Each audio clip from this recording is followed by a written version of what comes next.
Reasoning का ये question है, निम्नलिखित में से खाली स्थान पर क्या होगा, ये क्वेश्चन मार्क बना हुआ है, इसको आपको फाइंड आउट करना है। आपके पास जो सीरीज़ दी गई है वो कुछ इस तरह से है, ओ बी डी आर, ये पहले नंबर पर है, फिर उसके बाद है क्यू ए सी टी, फिर ये ब्लैंक है, उसके बाद वो लिखता है यू वाई ए एक्स, फिर वो लिखता है डब्ल्यू एक्स जेड जेड। अब इनके बीच के रिलेशन को खोजते हैं हम। सबसे पहले मैं पहले डिजिट की बात करूं तो ओ के बाद इसमें आया है क्यू, यानी कि यहाँ से पी उसने छोड़ दिया। फिर क्यू के बाद यहाँ पर एक प्लेस आनी है ना जो अपने को ब्लैंक मिला हुआ है।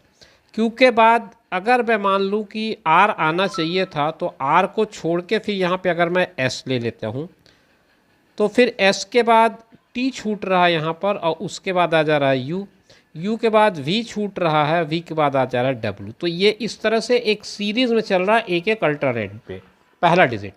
तो उस हिसाब से यहाँ पे एस आना चाहिए। अब एस आने के लिए आपके पास ये दो ऑप्शन दिया है, इन दो ऑप्शन को हम अभी थोड़ी देर के लिए एलिमिनेट कर लेते हैं। फिर लास्ट को देखते हैं, लास्ट को चेक कर लेते हैं, क्योंकि बाकी जो बीच के दोनों हैं इन दोनों ऑप्शन में जेड बी लिखा है, तो बेटर है कि हम लास्ट ऑप्शन पे पहले काम करें। टाइम इससे सेव होगा, क्योंकि एस के बाद जेड बी यहाँ दोनों जगह आना है। तो इसका मतलब ये है कि ये 3 डिजिट तक तो आपको कुछ सोचने की अब ज़रूरत नहीं है, क्योंकि वैसे भी पहले सब में एस आ गया है। तो अब आप अपने क्या ऑप्शन जो है वो इन्हीं दोनों में से ही पिक करना है। ए तो आएगा नहीं कहीं से, आर कहीं से आएगा नहीं।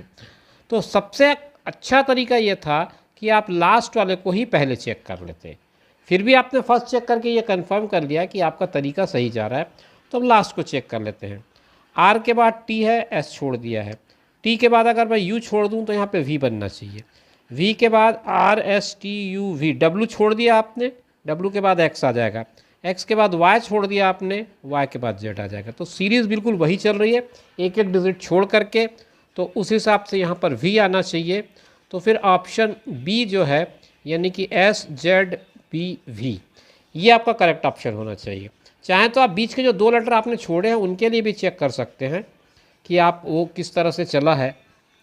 बी से पहले ए आता है तो वो वाला आ गया है, और उसी तरह से यहाँ पर वाई से पहले जेड आ जाएगा, और फिर ए से बाद बी आ जाएगा। कुछ डी सी बी ए जेड इस क्रम में ये चल रहा है, बी ए जेड वाई एक्स इस क्रम में ये चल रहा है। तो ऑर्डर आप चेक करेंगे तो आपको आसानी से क्वेश्चन पकड़ में आ जाएगा।